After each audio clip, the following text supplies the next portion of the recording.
নমস্কার, সীমার Bengali recipe চ্যানেলে আপনাদেরকে স্বাগত। আজকে আমি লাউ খোসার ভর্তা রেসিপি বানাবো। এই লাউ খোসা ভর্তা রেসিপি বানানোর জন্য লাউ খোসাগুলোকে আমি কুচি কুচি করে কেটে নেব। আর নিয়েছি 1 টেবিল স্পুন সর্ষে, 1 টেবিল স্পুন পোস্ত, আর নিয়ে নেব 4টে কাঁচা লঙ্কা। তো এই লাউ খোসাগুলোকে আমি কুচি কুচি করে কেটে নিয়ে একটু ফ্রাই করে নেব, করে নিয়ে তারপরে বানাবো এই ভর্তা রেসিপি। এটা সম্পূর্ণ নিরামিষ, এটাতে থাকবে না কোনো পেঁয়াজ রসুন, তবুও হবে অসাধারণ টেস্ট। এই অসাধারণ টেস্টি লাউ ভর্তা রেসিপি আমি বানাচ্ছি, আপনারা দেখতে থাকুন। লাউ খোসাগুলোকে আমি এইভাবে টুকরো করে নিয়েছি। এবার লাউ খোসাগুলোকে আমি একটু কালো জিরে, শুকনো লঙ্কা ফোড়ন দিয়ে ভেজে নেব। চলুন দেখা যাক। রেসিপিটার জন্য আমি একটা কড়াই বসিয়েছি। কড়াইতে আমি 1 টেবিল স্পুন পরিমাণে তেল দেব।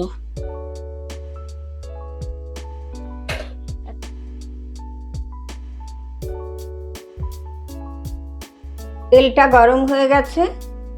আমি এবারে একটু কালো জিরে আর একটু শুকনো লঙ্কা, 2টো শুকনো লঙ্কা ফোড়ন দিয়ে দেব। ফোড়নটা ভাজা হয়ে গেছে। এবার আমি লাউ খোসাগুলো দিয়ে দেবো।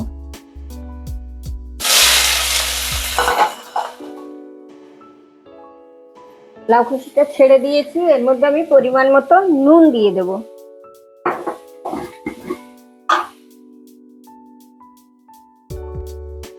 পরিমাণ মতো নুন দিয়ে দিলাম।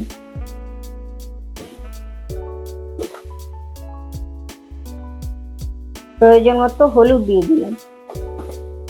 এবার একটু ভেজে নেব। লাউ খোসাগুলোকে ভেজে নিয়েছি, অনেকটাই ভাজা হয়ে গেছে। আমি এবার গ্যাসটা বন্ধ করে দেবো। আমি এরকম ভাবে ভেজে নিয়েছি।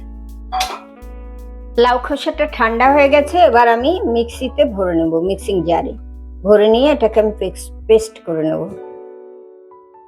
যে কড়াইটাতে আমি লাউ খোসাগুলো ভেজেছিলাম, ওই কড়াইতেই সামান্য তেল লেগে আছে। আমি আর 1 টিস্পুন পরিমাণে তেল দেব, খুবই কম তেল দেব। আমি 1 টিস্পুন পরিমাণে তেল দিয়ে দিলাম। এবার তেলটা গরম হয়ে গেলে আমি এখান থেকে 2 চামচ সর্ষে পোস্ত বাটা দিয়ে একটু বাটাটা ফ্রাই করে নেব। তেলটা গরম হয়ে গেছে। আমি এখান থেকে 2 টিস্পুন সর্ষে পোস্ত বাটা এখানে দিয়ে দিচ্ছি। এতটা দেবো না, এতটা দিলে বেশি হয়ে যাবে। লাউ খোসাটা পেস্ট করার পর কমে গেছে, তাই আমি এতটা মশলা দিলাম না। এই মশলাটাকে আমি একটু ভেজে নেব ভালো করে।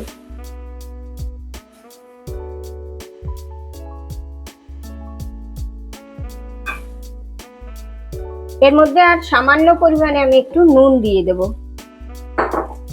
লাউ খোসাটাতে নুন দেওয়া আছে, তো মশলা অনুযায়ী আমি লবণটা দেব।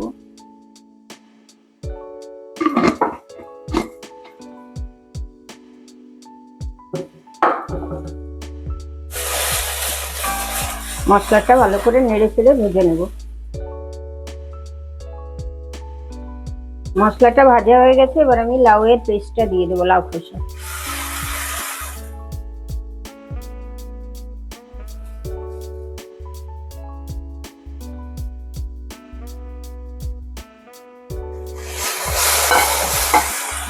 এবার একসঙ্গে খুব ভালো করে নাড়তে থাকবো।